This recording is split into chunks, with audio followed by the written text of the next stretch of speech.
예수님에 관한 찬양 참 감사드립니다. 우리의 신앙의 가장 위에서부터 가장 아래에 있는 것까지 하나하나를 다 하나하나 들춰내려가다 보면 가장 맨 마지막에 가장 밑에 자리 잡고 있는 그 이름, 바로 예수님, 영원히 변하지 않을 그 예수님이 우리 삶의 근거가 되시고 가장 큰 힘이 되시기를 되는 그런 찬양이었던 것 같습니다. 감사한 저녁이지요. 룻기 말씀을 통해서 나눌 수 있는 신자들에게 주시는 하나님의 음성을 나눌 수 있기 때문에, 하나님의 음성을 들을 수 있는 밤이기 때문에 오늘 밤은 참 감사한 밤인 것 같습니다.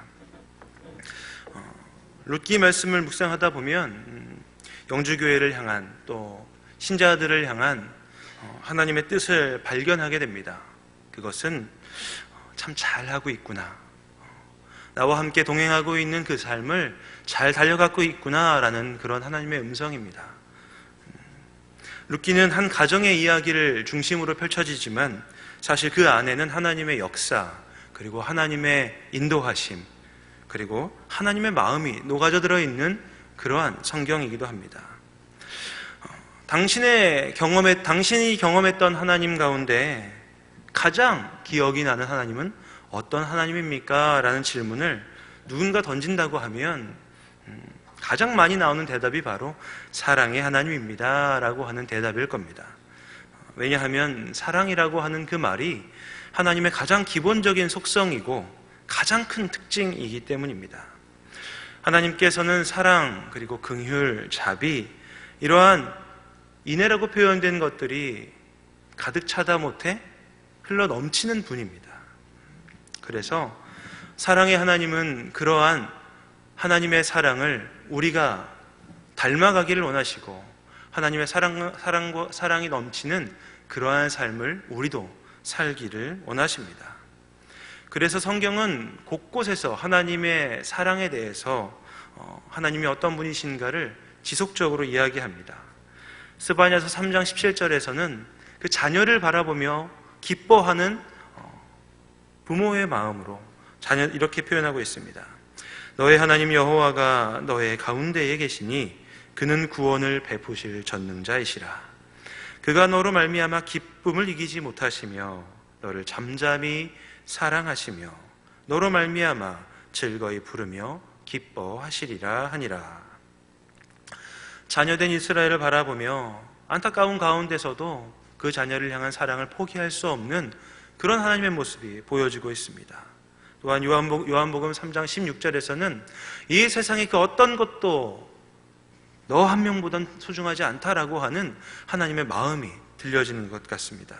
하나님이 세상을 이처럼 사랑하사 독생자를 주셨으니 이는 그를 믿는 자마다 멸망하지 않고 영생을 얻게 하려 하심이라. 우리의 구원을 위하여서 독생자이신 예수님을 주시기까지 우리를 사랑하신 하나님의 그 마음이 느껴집니다.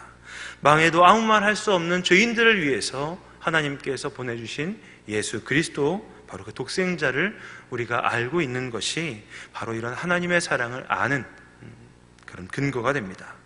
또한 또 이런 독생자를 주신 하나님에 대해서 사도 바울은 로마서 5장 8절에서 이렇게 이야기합니다. 우리가 아직 죄인 되었을 때에 그리스도께서 우리를 위하여 죽으심으로 하나님께서 우리에 대한 자기의 사랑을 확증하셨다라고 기록하고 있습니다. 성경 곳곳에서 하나님의 우리를 향한 사랑을 알 수 있게 되고, 그리고 우리를 구원하시기 위해 희생하신 하나님의 그 가치가 예수 그리스도임을 알 때에 하나님의 사랑을 우리에게도 알려주고 싶어 하시는 하나님의 마음을 알 수 있습니다. 성경은 이처럼 하나님께서 사랑의 존재임을 드러내시는데, 룻기 가운데는 그런 하나님을 닮은 사람들이 참 많이 나오는구나라는 내용들을 묵상하게 되었습니다. 룻기를 읽고 가만히 묵상하면서 사랑의 하나님께서 만드신 그 공동체가 어떠한가에 대한 내용들을 생각해 보게 되었습니다. 나오미, 룻, 보아스, 그리고 이들이 함께 살아가는 이스라엘 공동체, 바로 그러한 내용들이 하나님의 사랑에 대한, 하나님 사람에 대한 모델로서 나온 대상들입니다. 아시는 것처럼 룻기의 배경은 사사시대입니다. 사사시대는 자기 소견에 옳은 대로 행했던, 죄악이 가득 찼던 시대입니다. 출애굽 후 40년 동안 광야에서 혹독한 훈련을 받았음에도 불구하고 이스라엘 백성들이 하나님께서 약속하신 가나안 땅에 들어가서 그 땅에 들어가 삶을 살다 보니 점차 그 땅에서 우상을 섬기던 사람들의 영향을 받게 되고, 그리고 그로 인해서 어느덧 명확했던 우선순위가 혼란을 겪기 시작했습니다. 결국 시간이 지나면서 마음속에 있는 타락한 욕망이 하나님의 사람으로 살아가야 할 하나님의 백성다움 가운데서 먼저 내 마음의 욕망이 더 우선시되는 가치가 되게 되었고, 결국 하나님의 율법 알고 있었지만 그 율법을 지키기보다는 내 마음의 옳은 생각대로 행하는 것이 사사시대였다는 것을 알 때에 오늘 본문인 룻기는 바로 그런 시대 배경 하에서 기록된 책임을 우리가 한 가지 기억해야 합니다. 그렇기 때문에 사사시대, 그러면 별 기대할 게 없는 때라고 하는 기대감 자체를 뒤로 내버리게 됩니다. 그런데 오늘 기록된 룻기는 바로 그 시대의 배경으로 기록되었습니다. 저희가 가득한 것 같은 사사시대 안에서 여전히 일하시고 계시는 하나님에 대해서 알 수 있는 성경이 룻기입니다. 그리고 하나님을 닮은, 하나님과 같이 살아가는 사람들이 그런 죄악이 관영한 시대에도 있었다는 것을 알려주는 책이 바로 룻기입니다. 사랑의 공동체가 있었음을 보여주는 것이지요. 훗날 이사야 선지자의 고백처럼 나만 남았다라고 하는 절망적인 탄식 가운데서도, 나 혼자만 하나님 믿는 것 같다라고 하는 그런 절망적인 탄식 가운데서도 하나님께서 남겨주신 사람이 많이 있었다는 것을 보여주는 구절과 같은 맥락으로 볼 수 있는 것입니다. 룻기의 배경에 대해서, 이야기에 대해서 잠시 한번 나누고자 합니다. 이스라엘 땅 유대 베들레헴에 흉년이 들었습니다. 그러자 그 땅에 살고 있던 엘리멜렉이 이제 아내와 자녀들을 데리고 모압 땅으로 이주하는 내용으로 룻기는 시작하고 있습니다. 왜냐하면 먹고 살아야 하기 때문이지요. 그렇게 살기 위해 간 모압 땅, 그곳에서 엘리멜렉과 두 자녀는 죽어버렸습니다. 먹을 것을 따라 살기 위해 갔던 땅에서 죽음을 맞이하게 되었고, 이제 남편을 따라갔던 나오미와 그 두 자녀와 결혼했던 두 며느리만 남아있는 그런 절박한 상황 가운데 처해 있는 것이지요. 오늘은 무엇을 먹고 살아야 하나, 오늘은 어떻게 살아야 하나, 이런 고민을 가지고 생각하고 있는, 혹은 먹을 것이 없어서 오늘 당장 무엇을 먹고 살아야 하는 걱정으로 하루하루를 연명하고 있는 그런 상황이 바로 지금 나오미와 두 며느리가 처해 있는 상황입니다. 이런 배경에서 나오미가 하고 있는 결심은 룻기 1장 6절에 나옵니다. 룻기 1장 6절 말씀을 우리 다 함께 읽도록 하겠습니다. 룻기 1장 6절의 말씀입니다. 함께 읽겠습니다. 그 여인이 모압 지방에서 여호와께서 자기 백성을 돌아보시사 그들에게 양식을 주셨다 함을 듣고 이에 두 며느리와 함께 일어나 모압 지방으로 돌아오려 하여. 나오미가 이제 의지할 남편도 없고 두 아들도 다 죽어버린 나오미가 두 며느리와 함께 무엇을 먹어야 하나 하는 걱정 가운데서 한 소식이 들렸는데, 그것은 어려운 가운데서도 자신이 떠나온 그 고향 안에 양식이 있다라는 소식이었습니다. 그러자 이 나오미가 결단한 것은 다시 지금 이 모압 땅을 떠나 유대 베들레헴으로 돌아가야겠다라고 하는 결단을 했다는 것이 룻기 1장 6절의 말씀입니다.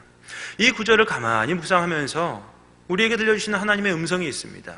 그것은 바로 하나님께서는 그 백성들이 언제라도 자신에게 돌아오기를 기다리신다는 사실입니다.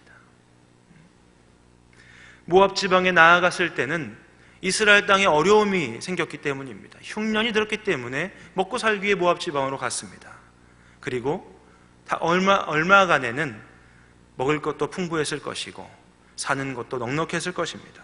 그러나 시간이 지나 그곳에서 모든 것을 잃어버리고, 모든 것이 없어지고 난 이후에는 오늘 무엇을 먹고 살아야 하나라는 고민으로 연명하고 있던 나오미에게 이제 이 고백은, 이 결단은 너무나도 대단한 것입니다.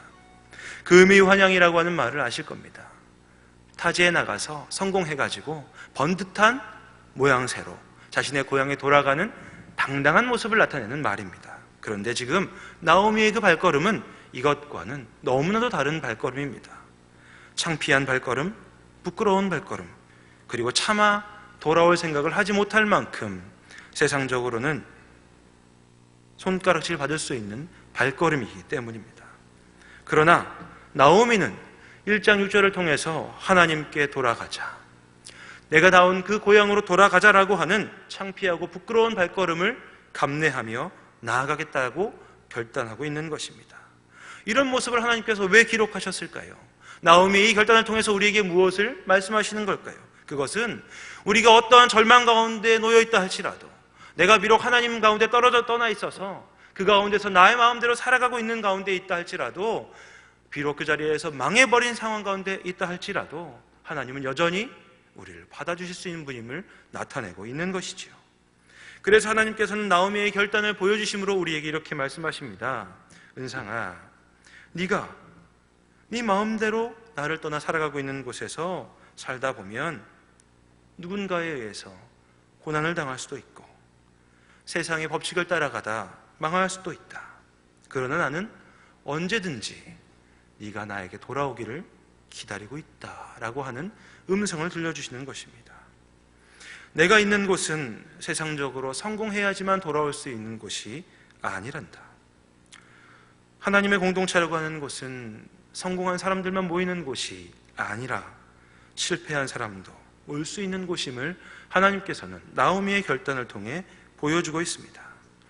성공해서 멋진 모습으로만 돌아갈 수 있는 곳이 하나님의 백성들의 공동체라고 한다면 그 공동체에 돌아갈 수 있는 사람들은 몇 명 없을 겁니다. 왜냐하면 절대 다수는 성공하지 못하기 때문입니다.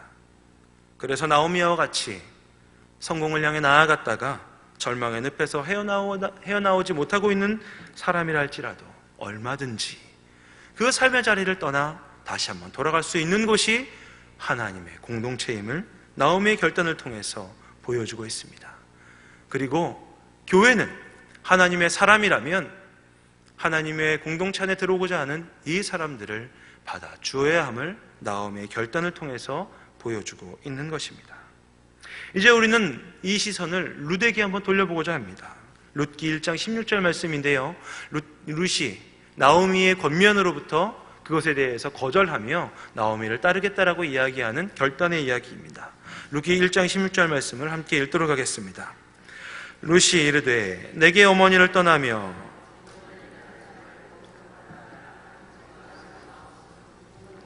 가시는 곳에 나도 가고 어머니께서 머무시는 곳에서 나도 머물겠나이다. 어머니의 백성이 나의 백성이 되고 어머니의 하나님이 나의 하나님이 되시리니. 하나님의 그 사랑, 하나님의 인애가 이제는 룻을 통해서 시어머니인 나오미에게 전해지고 있습니다. 룻은 나오미의 권유에도 불구하고 자신이 태어났던 고향으로 돌아가지 않았습니다. 왜일까요? 그 왜라고 하는 질문에 우리는 잠시 머물러 봐야 합니다. 돌아가면 자기가 자라왔던 어린 시절부터 친숙한 고향이고, 그리고 부모님이 있고, 그리고 나와 함께 뛰놀던, 나와 함께 어린 시절을 보냈던 사람들이 있는 곳임에도 불구하고 왜 그곳으로 돌아가지 않았을까요? 그것은 룻이 자신이 살고 있는 삶을 통하여, 그리고 함께 거주하는 시어머니를 통해 알게 된 하나님 때문이었습니다. 멀리서 보면 참 아름다워 보이고 참 멋있어 보이는데 정작 가까이 다가가 보면 부족함과 연약함이 보이는 것을 다 경험해 보셨을 겁니다. TV에 나오는 연예인들이 아무리 아름답고 그리고 미적으로 훌륭하게 보여도 막상 가까이 가서 화장을 다 지우고 그리고 맨 얼굴을 보게 되면 과연 이 사람이 저 사람인가 하는 생각이 드는 게 당연하다는 거 다 경험적으로 아시고 계실 겁니다. 그렇기 때문에 멀리 있을 때는 다 좋아 보이지만 가까이 가면 연약함과 부족함이 보일 수밖에 없습니다. 그런데 지금 룻이 나오미에게 하는 고백은 너무나도 대단한 고백임을 우리가 마음속에 새기고 다시 한번 보도록 하겠습니다. 며느리가 시어머니가 사는 모습들을 바라보고, 그리고 그 모습을 바라보며 시어머니의 하나님이 나의 하나님이 되고, 그리고 그 하나님을 통해서 내가 시어머니의 백성이 나의 백성이 되기를 원한다고 이야기할 수 있다고 한다면, 과연 시어머니가 어떤 신앙적 삶을 살았을지를 우리는 상상해보고 생각해볼 필요가 있습니다. 자신에 대해서 누군가에 대해서 가장 객관적으로 알기 위해서는 바로 그 사람과 가장 가까이 있는 사람들의 이야기를 들어봐야 합니다. 성도님들께서는 저에 대해 잘 모르시지 않습니까? 그렇기 때문에 목회자라고 하는 앞에 놓여 있는 것 때문에 좋게 보실 수 있을 수밖에 없습니다. 그러나 저에 대해 가장 적나라하게 아시려면 뒤에 앉아있는 저의 아내에게 제가 어떤 사람인가 물어보면 10초면 저의 진실한 모습이 드러나게 되죠. 왜냐하면 가장 가까이 살고 있기 때문입니다. 그리고 저희 아이들에게 먹을 것을 하나 사주시면서 아빠가 집에서 어떻게 살고 있는지를 물어보시면 바로 알 수 있게 됩니다. 숨길 수 없이 가장 가까이서 살고 있기 때문입니다. 이런 사실들을 적용해 봤을 때 지금 룻이 나오미에게 하는 고백은 너무 대단한 고백입니다. 항상 옆에서 같이 살고 밥을 같이 먹고 함께 잠을 자는 시어머니의 삶이 룻의 결단에 가장 큰 역할을 했기 때문입니다. 나오미는 자신의 상황, 모압으로 먹을 것을 찾아왔지만 그곳에서 모든 것을 다 잃어버리고 절망밖에 남지 않은 상황에 처했지만 그곳에서 하나님의 백성다움을 결코 포기하지 않았음을 우리는 룻의 고백을 통해 알 수 있는 것입니다. 하루하루 다른 사람들에게 먹을 것을 얻어먹어야 되는 상황에 처했을 수도 있습니다. 비굴한 모습으로 누군가에게 나아가 내가 오늘 먹을 것이 없다라고 이야기하는 상황에 처했을 수도 있고, 또 위험에 처했을 때 누군가에게 도움을, 또 나를 보호해줘야 할 그런 이유를 이야기해야 될 그런 상황에 처했을 수도 있었습니다. 그러나 그럼에도 불구하고 나오미는 하나님의 사람다움을 결코 포기하지 않았다고 하는 것이 룻의 고백으로부터 알 수 있는 것입니다. 자신이 원하지 않았지만 남편 때문에 이주해온 모압에서 남편이 다 죽었음에도 불구하고 하나님의 사람으로서의 정체성을 가지고 살아가는 나오미의 삶은 룻에게 너무나도 큰 충격이요 도전이었다는 것입니다. 나오미가 살아가면서 얼마나 많은 고민, 좌절, 어려움이 있었을까요? 상상하기 어렵겠지만 그럼에도 불구하고 나오미는 결코 하나님의 사람임을 포기하지 않았습니다. 그렇게 하는 것은 어떻게 가능했을까? 가만히 생각을 해보고 상상을 해보면 답은 하나밖에 없습니다. 나오미가 살아가면서 처해 있는 상황 가운데, 처해 있는 모압이라고 하는 자리 가운데 만나는 사람과의 관계 안에서 나오미의 시선은 항상 사람을 보는 것이 아니라, 상황을 바라보는 것이 아니라, 조건을 바라보고 있는 것이 아니라 그것을 뛰어넘어 보여지는 하나님에게 맞춰져 있었기 때문입니다. 그것은 하나님을 생각하고 하나님을 마음에 새기고 그리고 그 말씀을 묵상하는 것으로 가능했을 것입니다. 우리에게 적용해 본다고 한다면 하나님이 없는 자리에 우리가 있다 할지라도, 그리고 우리가 살아가는 곳에서 비록 어려움에 처했다 할지라도 우리의 마음이, 우리의 눈이 하나님께 고정되었을 때에 바로 나오미와 같은, 그리고 나오미를 통해 룻과 같은 고백을 생산해낼 수 있는 관계가 시작된다는 것이죠. 그래서 우리가 묵상을 포기할 수 없는 것입니다. 말씀 묵상, 말씀 읽기 잘 하고 계실 겁니다. 우리가 왜 그것을 해야 하는가? 바로 나오미와 같은 상황에서 하나님의 사람임을 포기하지 않을 수 있는 내공을 쌓기 위해서입니다. 그러한 능력을 쌓기 위해서 우리는 말씀을 읽고 예배를 드리고 목장에서 우리가 나눈 것들을, 우리가 묵상한 것들을 함께 나누게 되고 함께 위로하고 격려하고 그리고 서로 돌아보는 길을 멈추지 않는 것이지요. 룻이 바로 그 삶을 본 것입니다. 그래서 룻은 이렇게 생각했습니다. 참 신기하다. 모든 것을 잃어버린 상황에서도 어떻게 저런 결정을 내릴 수가 있지? 이제는 더 이상 어떤 가능성도 보이지 않는데 어떻게 저렇게 살아갈 수가 있지?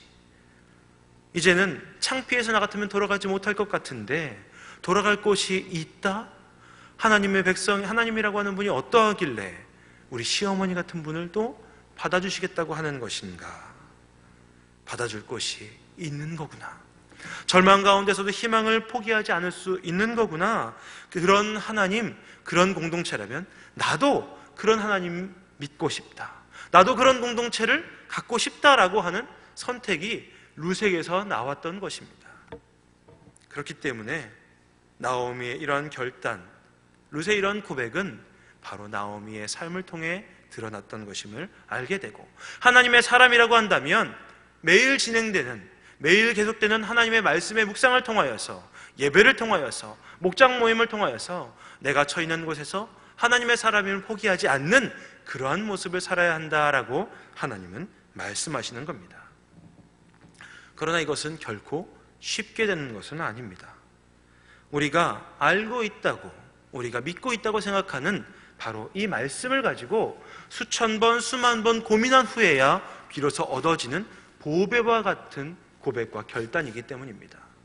이 말씀을 그냥 읽는 것으로 끝나는 것이 아니라 이 말씀을 가지고, 이 말씀의 진리의 내용들을 가지고 우리의 삶의 자리에서 몸부림치고 부딪히고 때로는 깨지고 넘어져서 울고 있을 때에 우리를 위로하시는 성령님의 마음, 우리를 위로하시고자 다가오시는 성령님의 손길을 경험할 때에 우리는 비로소 나오미와 같은 그런 하나님의 사람다운 결단을 내릴 수 있게 되는 것입니다.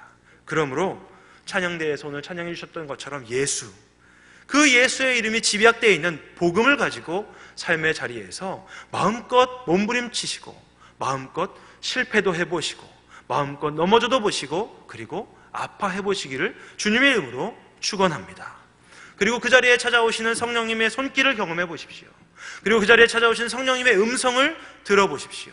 그리고 내 주변에 내가 좋을 때가 아니라 힘들 때 나를 위해 손을 내밀어주는 믿음의 동역자들의 그 이야기를 통하여서 하나님의 공동체를 경험해 보십시오. 그리고 그러한 경험들이 우리의 삶의 자리에서 우리의 신앙을 가득 채워갈 때에 우리는 룻과 같은 결단을 할 수 있는 나오미의 삶을 살 수 있게 될 것입니다. 그것이 바로 하나님께서 어디에 내놓아도 부끄럽지 않은 명품 그리스도인의 삶이 되는 것입니다. 그것이 바로 하나님께서 보여주시는 멋진 신자의 삶입니다. 그래서 그러한 내용들이 나오는 구절이 바로 오늘 본문 3장 1절입니다. 3장 1절 말씀을 우리가 함께 읽도록 하겠습니다.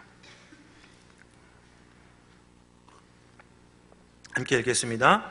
롯의 시어머니 나오미가 내 딸아, 내가 너를 위하여 안식할 곳을 구하여 너를 복되게 하여야 하지 않겠느냐. 하나님께서 이런 결단을 한 룻에게 아주 좋은 사람을 한 명 보여주셨습니다. 바로 보아스이지요.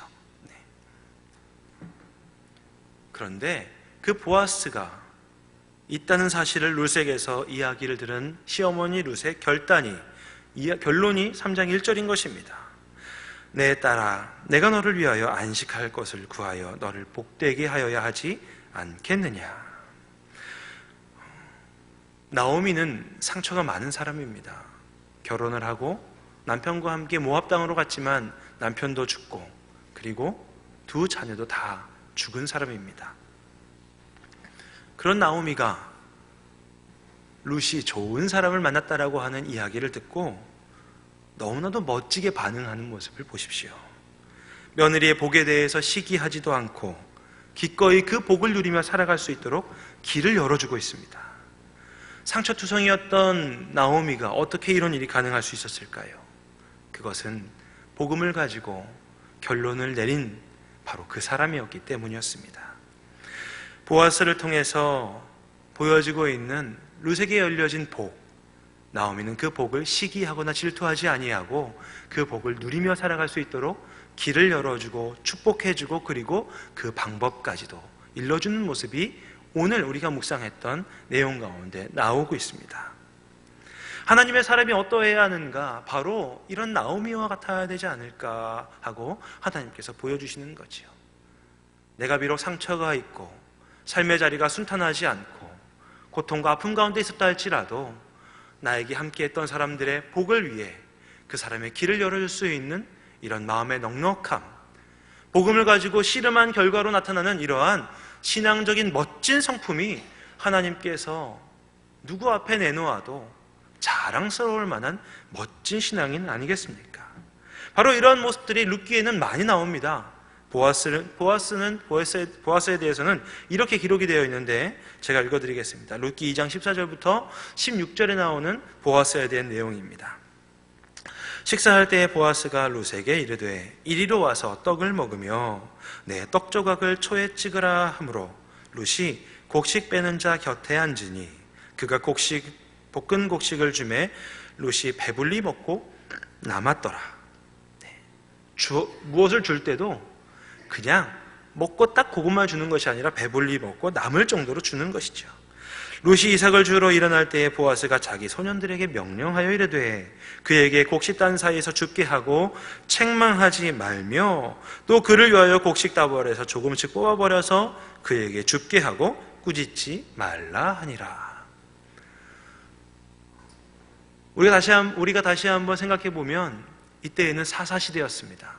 사람들이 자신의 욕망에 따라서 살았기 때문에 하나님의 율법, 하나님의 백성다운 삶보다도 자신의 마음속에 있는 욕심을 채우기 위해 살았던 시대에 너무나도 놀랍게도 보아스와 같은 사람이 하나님의 백성 공동체를 이루며 살았다라는 것입니다.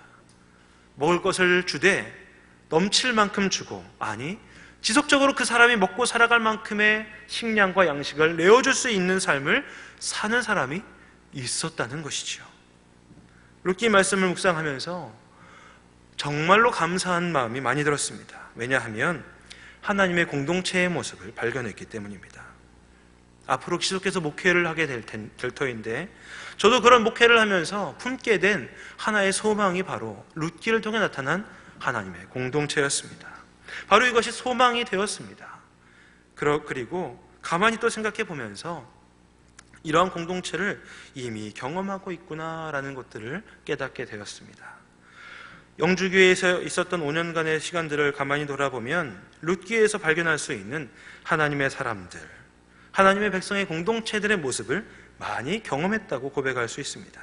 사랑이 많은 공동체, 세상과 분리되어 있지 않고 세상과 접촉되어 있되 그들에게 선한 영향력을 미쳐주는 그러한 하나님의 공동체가 바로 멀지 않은 영주교회 공동체였다는 것입니다.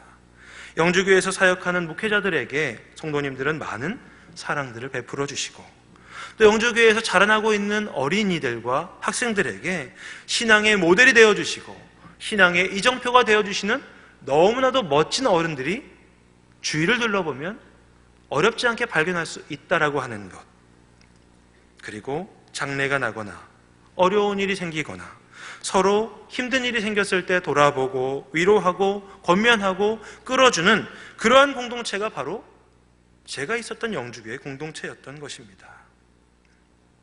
룻기를 통해 타락했던 사사시대에 하나님께서 보여주고 있는 이 사랑의 공동체는 마찬가지로 가장 풍요로운 시대, 대한민국 역사 이래 지금만큼 풍요로운 시대는 단 한 번도 없었지만 가장 역설적이게도 가장 타락하고 가장 이기적인 이 시대에 하나님께서 베풀어 주신 바로 베들레헴 공동체와 같은 이 시대의 사랑의 공동체가 바로 이곳이라는 것을 알게 되었습니다. 그렇기 때문에 하나님께서는 우리 모두에게 이렇게 말씀하시는 것 같습니다. 나오미가 룻의 인생을 열어주었던 것처럼 넉넉한 모습으로 신앙생활을 하고 있는 우리 영주교회 안에 있는 누구누구야, 정말 잘하고 있다.